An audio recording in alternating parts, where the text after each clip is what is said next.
Baik, sahabat Salom, Khafirim, Brukim, Habaim, sahabat Salom, selamat datang di dalam layanan sahabat siur untuk parasat pada hari Sabat ini, yaitu parasat Bereshit bersama saya More Ari Asa dari Keilatori Indonesia dan Keilatori Singapura, dan bersama Khafirim semua di seluruh tanah air di Indonesia. Dimanapun Khafirim berada, kita akan bersama-sama belajar parasat Bereshit. Sebelum kita memulai, mari kita ucapkan berkatnya terlebih dahulu. Baruch ata Adonai Eloheinu melech haolam asher kidetsanu bebesvotav vetsifanu la'asok bedifrei Torah, yang artinya diberkatilah engkau Adonai Elohim kami, Raja alam semesta, yang telah menguduskan kami dengan perintah-perintahnya dan telah memerintahkan kami untuk selalu fokus di dalam setiap pembelajaran dari firman-firman-Mu. Dalam zekhut atau di dalam merit dari Masiah kita, Yeshua, kita sama-sama katakan amin be amin. Baik Khaverim, kita tiba pada parashat Bereshit. Kita mengulang lagi ya Torah dari kitab Kejadian. Dan pembelajaran Torah ini sifatnya adalah siklus atau cyclical, berputar terus ya. Dan dalam setiap perputaran ini pasti ada sesuatu hal yang baru yang dapat kita pelajari bersama. Sebelum kita memulainya, saya More Ari Asa berada di bawah supervisi dari Rabbi Dr. Itzhak Sapira di bawah organisasi Messianic Judaism Internasional, yaitu Yeshivat Sufu Internasional. Dan Yeshivat Sufu Be'ezrat Hashem ya, Rabbi Sapira tetap berencana untuk membuka Yeshivat Sufu di Indonesia, tapi kita tunggu waktunya, kita bersabar menunggu waktunya yang tepat yang Hashem akan berikan kepada kita di Indonesia. Tetap bersabar menunggu, dan kita tetap setia mengikuti avodat dari Rabbi Dr. Itzhak Sapira dalam membawa Masiah Yeshua pulang ke dalam rumah Israel, ke rumah Yakov. Selain itu, pelayanan Dr. Rabbi Dr. Itzhak Sapira juga dapat diikuti melalui channel YouTube di Ahfad Ami Indonesia dalam bahasa Indonesia, dan juga bagi teman-teman yang bisa memahami bahasa Inggris, teman-teman bisa mengikuti di Ahfad Ami Internasional ya. Jadi ada Ahfad Ami Indonesia dalam bahasa Indonesia, dan ada Ahfad Ami Internasional dalam bahasa Inggris. Dua-duanya ada di YouTube. Jadi teman-teman bisa mengikuti setiap progres, perkembangan, update dari Rabbi Dr. Itzhak Sapira. Baik Khaverim, kita mulai dengan parasat Bereshit. Saya berikan judul parasat Bereshit ini dengan judul Yetzer Hara. Saya akan tampilkan di layar PowerPoint-nya.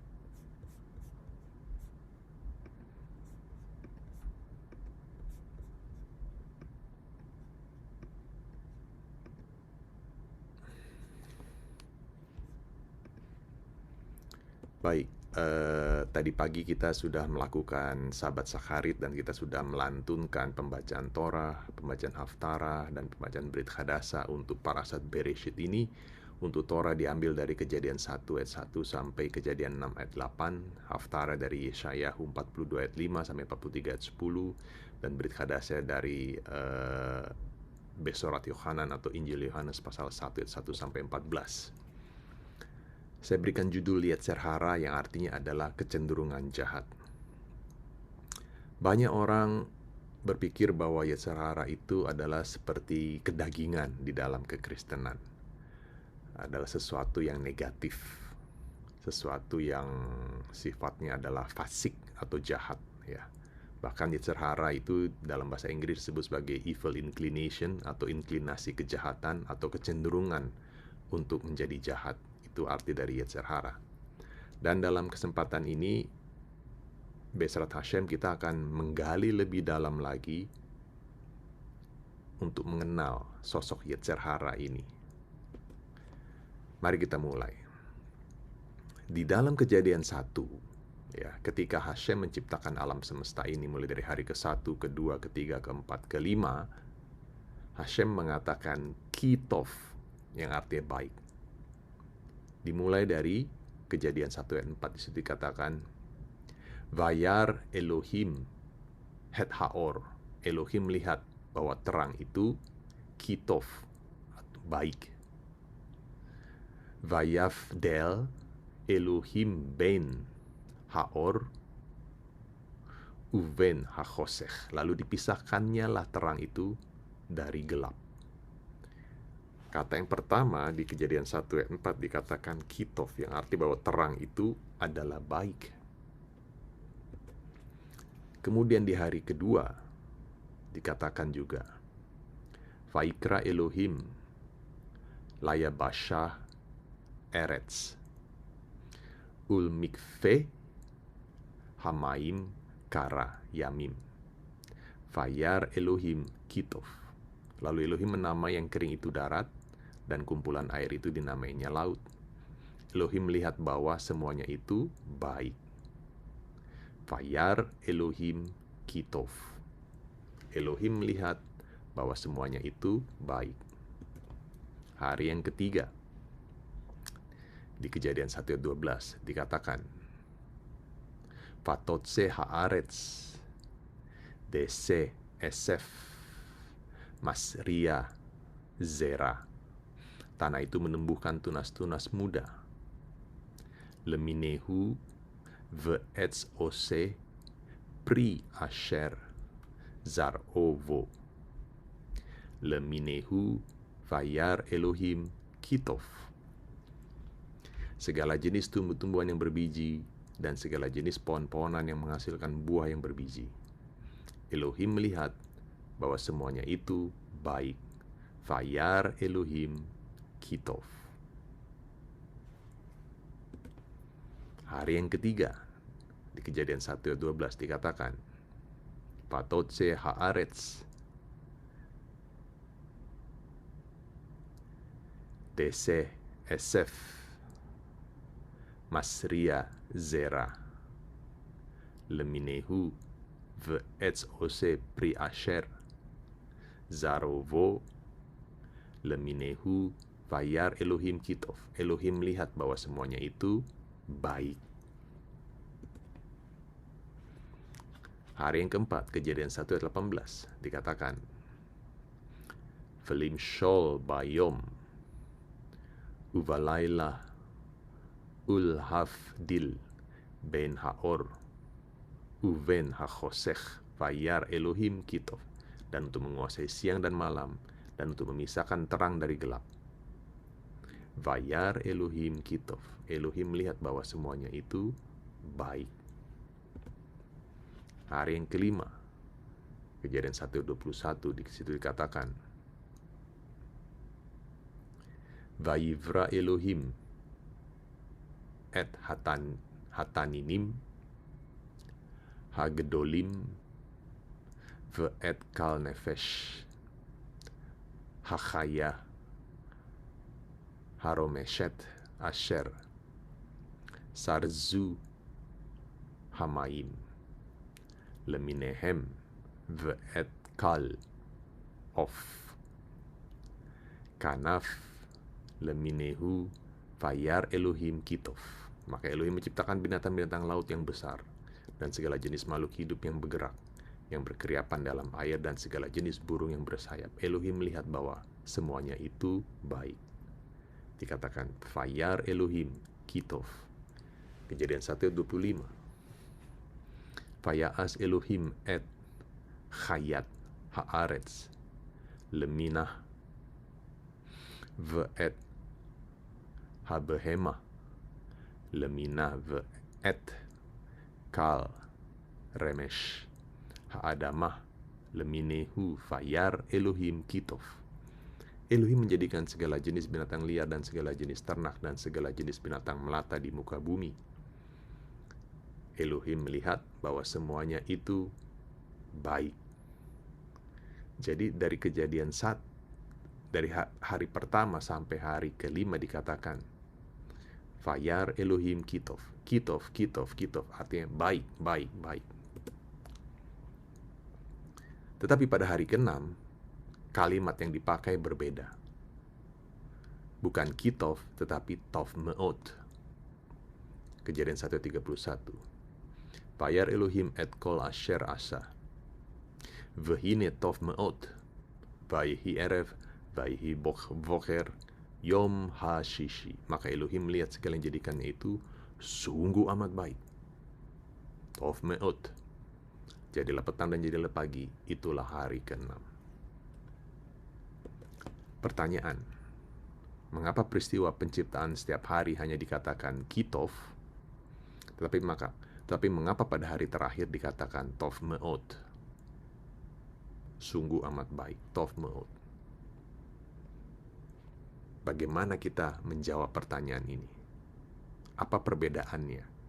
Kitov dan tov me'ot, baik dan sungguh amat baik. Saya kutip dari beberapa Rabanim, dan juga saya kutip dari penjelasan dari Midrash. Pertama saya kutip dari Hiskuni. Hiskuni menjelaskan, Hashem memberikan Yetzer hara ke alam semesta, atau memberikan kecenderungan jahat, Yetzer hara ke alam semesta, dan Hashem menggambarkan hal tersebut sebagai sesuatu sungguh amat baik, tov me'ot. Itu penjelasan Hiskuni. Yang kedua, penjelasan dari Rabbi Moshe ben Nachman atau Nachmanidis. Ramban menjelaskan pada hari ke-6, Hashem menyebutkan sungguh amat baik, sungguh sangat baik atau tov me'ot, karena dia berbicara tentang penciptaan alam semesta secara umum yang ditambahkan unsur Yetzer hara di dalamnya, unsur kecenderungan jahat di dalamnya. Dengan demikian, Hashem berkata bahwa hal tersebut sungguh sangat baik, tov me'ot. Artinya dengan demikian mengajarkan kepada kita bahwa Yetzer hara pada dasarnya adalah juga baik. Ini harus kita pegang penjelasan Ramban. Pada dasarnya Yetzer hara adalah juga baik. Berbeda dengan pola pikir di dalam kekristenan yang mengatakan kedagingan itu jahat. Tetapi dalam Judaisme, Yetzer hara, kecenderungan jahat, pada dasarnya juga adalah baik. Saya kutip dari Midrash, dari Bereshit Rabbah 9 ayat 7. Rabbi Nachman bar Shmuel bar Nachman berkata, atas nama Rabbi Shmuel bar Nachman, lihatlah, semuanya itu baik kitov. Inilah Yetzer hatov atau kecenderungan yang baik. Dan lihatlah, sungguh sangat baik, tov me'ot, ini adalah Yetzer hara, kecenderungan yang jahat. Jadi, mengapa Yetzer hara itu sungguh amat baik? Ini pertanyaannya. Ini pertanyaan retorika sebenarnya. Midrash menjelaskan sebaliknya, jika bukan karena Yetzer hara, maka seseorang tidak akan pernah berusaha untuk maju. Seseorang tidak akan pernah berusaha untuk bangkit.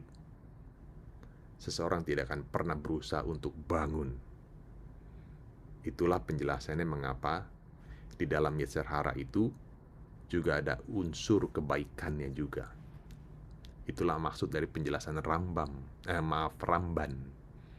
bahwa pada dasarnya Yetzer hara adalah juga baik. Karena menurut Midrash, Yetzer hara itu yang berusaha membuat seseorang untuk maju, berusaha membangkitkan seseorang, berusaha untuk bangunkan seseorang. Tanpa Yetzer hara, maka seseorang tidak akan pernah berusaha untuk maju, tidak akan pernah berusaha untuk bangkit, tidak akan pernah berusaha untuk bangun. Saya lanjut dengan Midrash Rabbah dari Bereshit Rabbah 9 ayat 10. Rabbi Shmuel bar Yitzhak berkata, lihatlah, semuanya itu baik kitov. Ini adalah berbicara tentang malaikat kehidupan, malaikat-malaikat yang baik. Sebaliknya, dan lihatlah, sungguh sangat baik, tov me'ot. Ini berbicara tentang malaikat maut. Jadi, apakah malaikat maut itu adalah tov me'ot, sungguh sangat baik? Ini pertanyaan retorika kembali. Bagaimana kita menjelaskan pola pikirnya? Begini.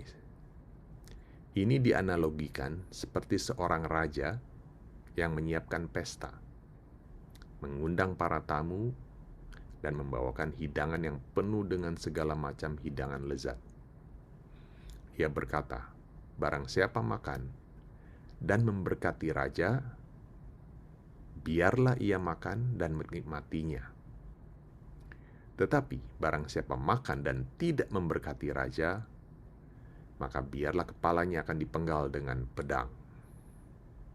Demikian pula barang siapa yang mengumpulkan, melakukan mitzvot, dan banyak melakukan perbuatan baik, Torah, Mishpatim, ini adalah berbicara tentang malaikat kehidupan. Sebaliknya, barang siapa yang tidak mengumpulkan mitzvot, tidak melakukan mitzvot, dan tidak melakukan perbuatan baik, ini adalah malaikat maut. Penjelasan Midrash Rabbah, Bereshit Rabbah 9 ayat 10. Jadi, berdasarkan Midrash dari Bereshit Rabbah 9 ayat 10, maka gambarnya adalah seperti ini.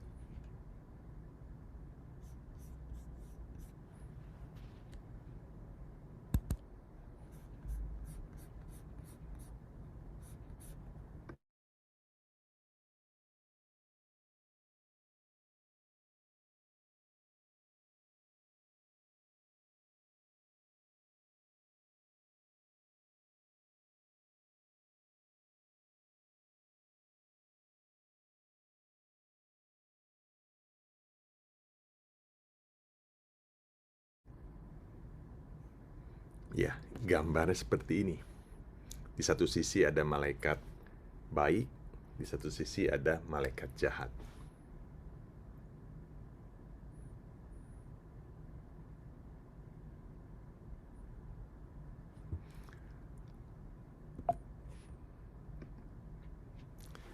Di dalam Talmud Babilonia, Traktat Bava Batra 16 ayat 8 dikatakan begini.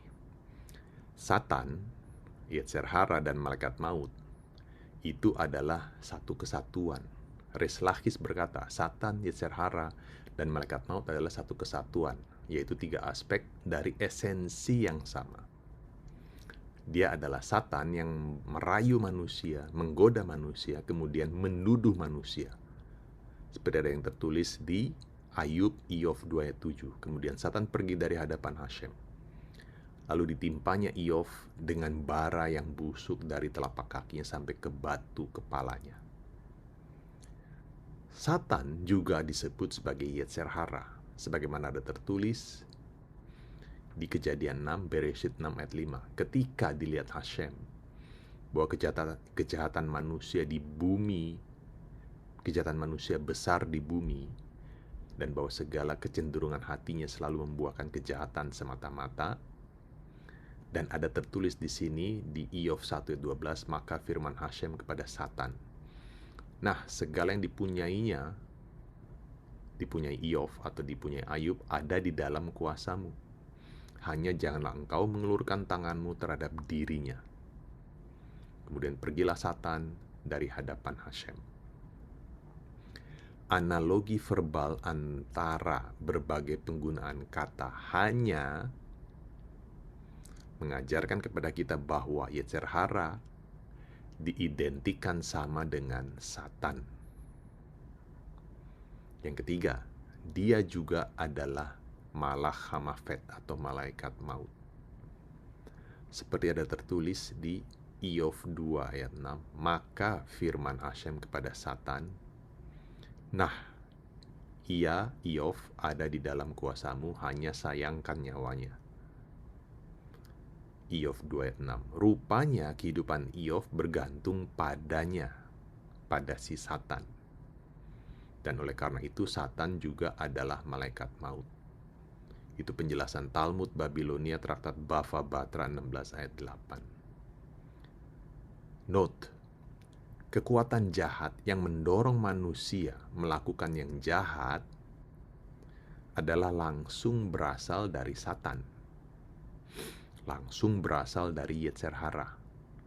langsung berasal dari malaikat maut atau Malach Hamafet, yaitu dari Samechmem, malaikat pelindungnya Esaf, Edom atau Amalek.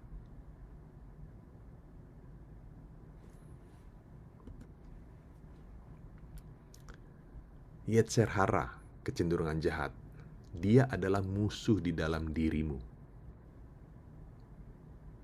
Suara di dalam hati yang mengatakan, kamu belum siap, itu bukan berasal dari ketakutan, bukan berasal dari kekhawatiran,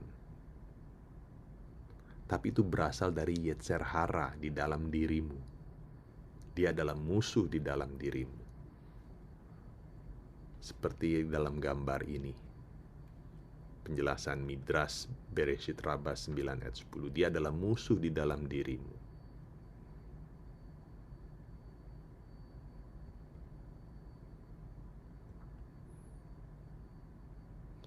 Dia adalah Yetzer hara, dia adalah Satan, dia adalah malaikat maut di dalam dirimu.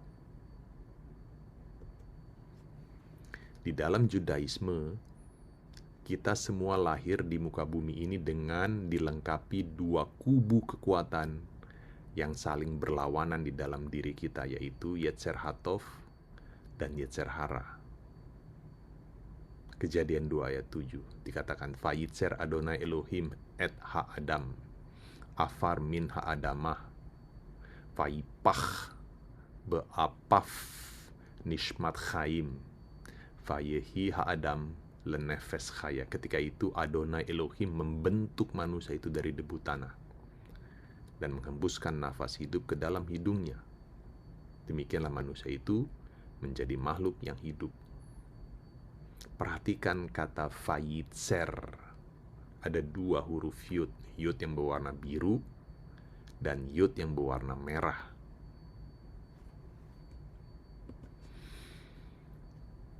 Di dalam Talmud Bavli, Talmud Babilonia, Traktat Brachot 61a dikatakan tentang dua huruf yod ini. Rav Nachman bar Rav Hisda menjelaskan secara homilitis apa arti dari kalimat yang tertulis lalu Adonai Elohim membentuk Vayitzer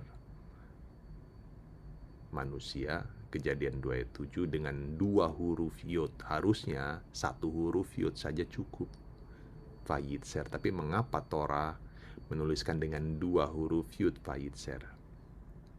Talmud Brachot 61a menjelaskan bahwa dua huruf yud ini adalah untuk mengajarkan kepada kita bahwa Yang Maha Kudus terpujilah Dia menciptakan dua kecenderungan. Satu kecenderungan baik, yaitu Yetzer Hatov, dan satu Yetzer hara di dalam diri manusia. Jadi sejak dari penciptaan manusia di Taman Eden, sebelum manusia jatuh di dalam dosa, di dalam diri manusia itu sudah ada Yetzer hara, sudah ada Yetzer hatov, dan Hashem menyebutkan di Kejadian 1:31 bahwa semuanya itu sungguh sangat baik. Tov me'od. Kejadian 2 ayat 7, Kejadian 1 ayat 31, Tov me'od. Kejadian 27 berbicara tentang dua huruf yud, Yetzer hatov dan Yetzer hara. Kejadian 1:31 berbicara tentang dua-duanya ini disebut sebagai tov me'od.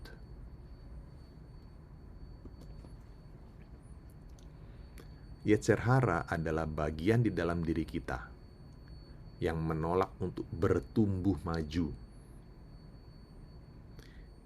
Yetzer hara itu menolak kita untuk maju. Dia, Yetzer hara, mau kita untuk hidup santai, hidup nyaman, tidak perlu jeripayah bersusah-susah. Itu Yetzer hara. Itu keinginan Yetzer hara. Yetzer hara selalu mengatakan di dalam diri kita, kalau kamu gagal, bagaimana? Memangnya kamu pikir kamu ini siapa? Kamu tidak akan mampu. Kamu tidak layak. Itu Yetzer hara. Yetzer hara tidak berusaha merusak hidup kamu, tetapi dia berusaha melindungi kamu agar kamu tetap tinggal di zona nyaman saja. nggak perlu bersusah-susah, tidak perlu berjerih payah. Memang kamu ini siapa? Itu Yetzer Hara, itu Satan, dan itu malaikat maut. Tetapi ingat, ongkos kehidupan untuk tetap tinggal di zona nyaman yang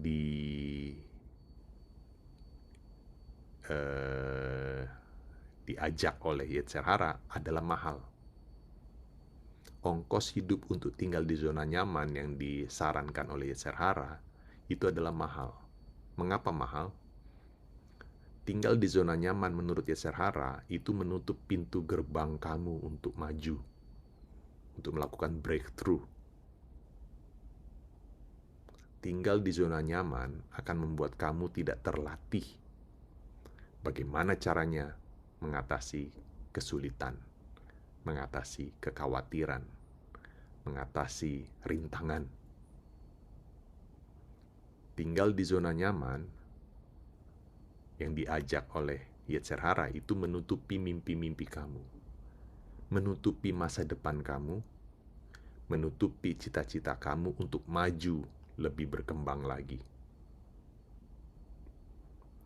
Tinggal di zona nyaman menurut Yetzer Hara akan membuat kamu memiliki perasaan low self-esteem, tidak pernah merasa cukup. Itu ongkos mahal dari ajakan Yetzer Hara untuk tinggal di zona nyaman, tidak perlu bersusah-susah, tidak perlu berjerih payah. Ketahuilah Kaperim, bahwa neshama kamu datang ke dunia ini untuk naik level. Neshama kamu datang ke dunia ini bukan untuk meredup, lalu menjadi kecil, dan akhirnya padam. Neshama kamu datang ke dunia ini untuk terus naik bertumbuh dan menyadari potensi dan destinasinya, karena neshama itu milik Hashem. Di Kejadian 2 ayat 7, Hashem menghembuskan nismat chaim yang disebut sebagai neshama. Jadi neshama itu milik Hashem, bukan milik kita. Destinasi dari neshama itu adalah kembali ke Hashem dengan semakin terang, bercahaya, bukan untuk meredup, semakin kecil, dan akhirnya padam.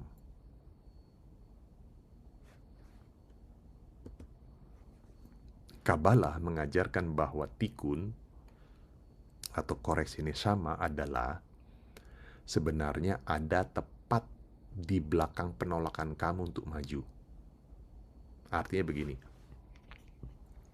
jika kamu mendapatkan kesulitan, tantangan, rintangan untuk neshama kamu untuk maju, sebenarnya di balik rintangan tersebut itu ada tikkun yang siap untuk dibukakan. Di balik setiap kesulitan, rintangan, hambatan, penolakan kamu untuk maju, misalnya belajar bahasa Ibrani, oh susah, nggak ada waktu, sulit untuk menghafal, susah atur waktunya. Penolakan ini, rintangan ini, di balik semuanya itu sebenarnya ada tikkun, ada koreksi untuk neshama kita. Jika kamu menemukan sesuatu yang sangat berat untuk dilakukan, jika kamu menemukan sesuatu yang menakutkan, tetapi sebenarnya itu adalah hal penting untuk neshama kita, dan di balik penolakan tersebut, yang menganggap saya tidak layak, oh saya tidak punya waktu, sebenarnya ada sesuatu kekudusan, suatu kedusa yang belum diungkapkan terbuka. Jadi ketika seseorang menghadapi rintangan untuk maju, di balik itu semua sebenarnya ada kekudusan yang siap untuk dinyatakan. Itulah tikkun, itulah koreksi neshama. Itu yang harus dipahami, Khaverim. Dan ketika kamu memutuskan untuk menerima tantangan itu, untuk belajar bahasa Ibrani, saya mau konsisten, belajar lantunan, untuk mengungkapkan kekudusan tersebut yang belum diungkapkan. Jika seseorang mengatakan, ya sudah, saya terima tantangannya, maka ia akan mendapatkan energi, kekuatan yang awalnya terbelenggu di dalam keraguan dirinya. Maka pada saat seseorang menerima tantangan itu, ya saya menerima tantangannya, maka rantai belenggu itu diputuskan. Itulah saatnya Yetzer hara itu kehilangan kekuatannya. Saatnya Satan itu kehilangan kekuatannya. Saatnya malaikat maut itu kehilangan kekuatannya dan ditaklukkan. Dan neshama kamu mulai mengalami proses bersinar cemerlang. Itulah cara seseorang mencapai kesuksesannya. Bukan melalui perfection. Wah, saya mesti sempurna nih. Bukan melalui perfection. Tetapi melalui kegigihan yang terus-menerus berusaha di hadapan raksasa yang bernama rintangan atau resistance itu. Itulah artinya sedek tirdof. Terus berusaha kejar menjadi seorang sadik. Karena sosok role model kita adalah Yosef Hatsadik, yaitu Masiah ben Yosef, Yeshua ben Yosef. Terus berusaha. Pada saat kita siap menerima tantangan itu, maka kekudusan siap dinyatakan bagi kita. Dan itulah caranya seseorang sukses belajar Torah.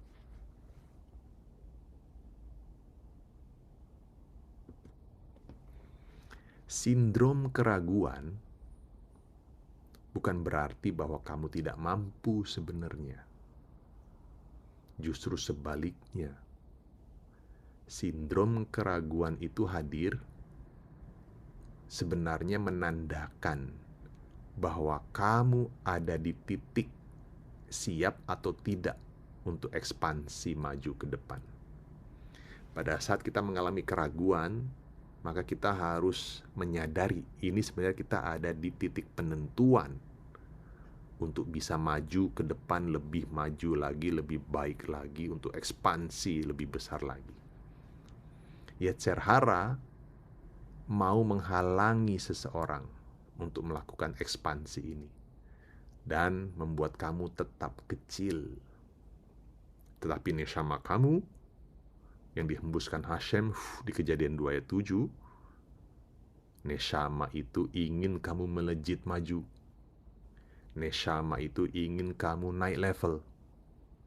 Tapi Yetzer hara menghalangi ekspansi kamu, membuat kamu tetap kecil, zona nyaman. Jadi, mari kita buka pikiran kita bahwa pada saat muncul keraguan dalam diri kita, itu adalah saatnya kita di titik penentuan, yaitu decision point, di mana kita harus go atau not go. Siap lakukan atau mundur. Pada saat kita mengatakan siap, saya mau melakukannya, disitulah rantai Yetzer hara itu hancur. Baik Khaverim, saya tidak akan panjang lebar. Itu sedikit siur tentang parasat Bereshit, tentang manfaat dari Yetzer hara. Sehingga Hashem menyebutkan Yetzer hara itu sebagai tov meot, sesuatu yang sangat baik, yang membuat manusia untuk terus berusaha untuk maju. Bagaimana kita menaklukkan Yetzer hara itu. Semoga bermanfaat dalam perjalanan spiritual Khaverim semua sebagai praktisi Mesianik Judaisme. sedek tirdov, terus berusaha menjadi seorang sadik. Karena sadik adalah yesod olam, fondasi alam semesta ini. Sosok sadik adalah sosok Yosef. Yosef dengan gelar Yosef Hatsadik. Dan Masiah kita, Rabi kita, nama lengkapnya adalah Yeshua ben Yosef. Mari kita terus berusaha mengejar kesadikan dari Rabi kita Yeshua ben Yosef. Saya tutup dengan berkat setelah belajar Torah. Baruch ata Adonai Eloheinu melech olam asher natan lanu Torat emet v'chai olam nata betokenu. Baruch ata Adonai noten ha-Torah. Diberkatilah engkau Adonai Elohim kami, Raja alam semesta, yang telah memberikan kepada kami Torah kehidupan, dan telah memberikan kehidupan yang kekal kepada kami. Diberkatilah engkau Adonai sang pemberi Torah. Dalam merit dari Masiah kami Yeshua, kita sama-sama katakan amin ve amin. Baik, Baruch Hashem Chaverim. Itulah renungan tentang Parashat Bereshit. Jadi jangan pernah tinggal di zona nyaman. Mari di tahun 5786 ini terus berusaha maju. Neshama di dalam diri kita menginginkan kita melejit, menginginkan kita naik, terus bertumbuh. Jangan tinggal di zona nyaman, dan jangan mau mendengarkan suara Yetzer Hara yang menginginkan kita tetap kecil. Tetap semangat, Yasser Koah.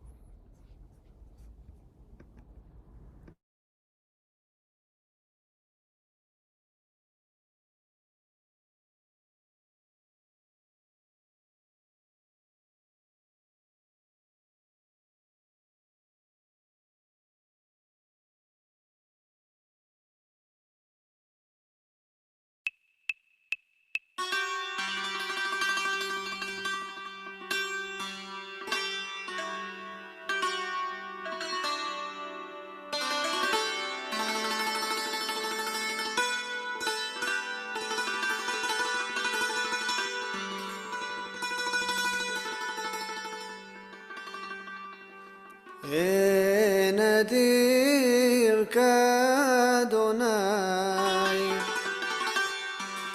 ואין ברוך כבן עמרם אין גדולה כתורה ואין דורשי ישראל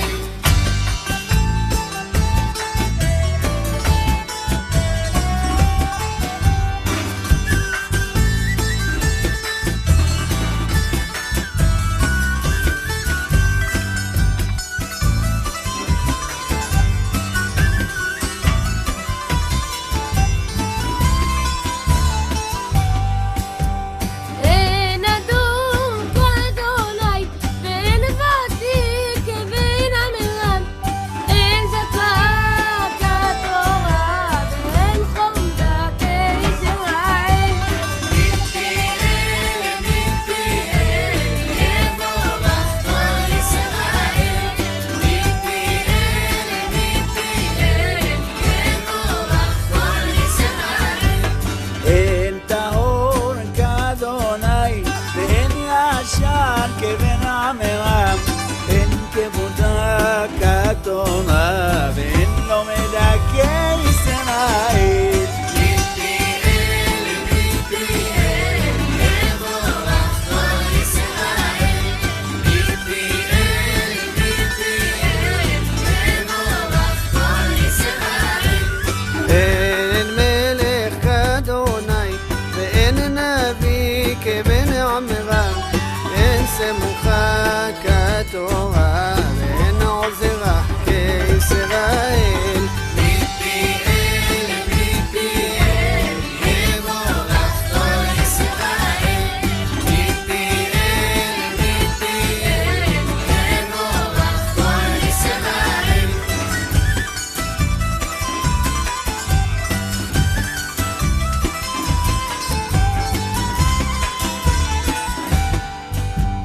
אין שומר כאדוני ואין שלם כבן עמרם אין תמימה כתורה ואין תומך כישראל